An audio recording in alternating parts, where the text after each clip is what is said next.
পরীক্ষার প্রশ্নে সাধারণত দেখেন 2-এর কত শতাংশ 8 হবে বা বিভিন্ন এরকম প্রশ্ন থাকে, 4-এর কত শতাংশ 16 হবে এরকম থাকে। তো আমি একটা এক্সাম্পল দেখাচ্ছি, 2-এর কত শতাংশ 8 হবে। এখন এমসিকিউতে দেওয়া আছে 200, 300, 400, 500।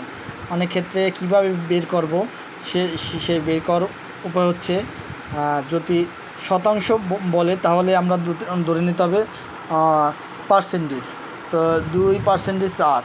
তো সুতরাং যদি আবার কত যদি উল্লেখ থাকে তাহলে ধরে নিতে হবে শতকরা 100। তো 1% সমান সমান 8/2, ঠিক আছে।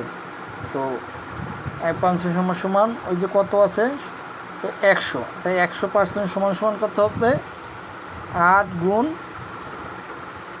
100, 8 গুণ 100 আর এই 2। তো 2 দিয়ে যদি 8-এর কাটি কত হয়, 4। তো 4 গুণ 100 কত হয়, 400। 4 গুণের কত হয়, 400। সুতরাং উত্তর কত, 400।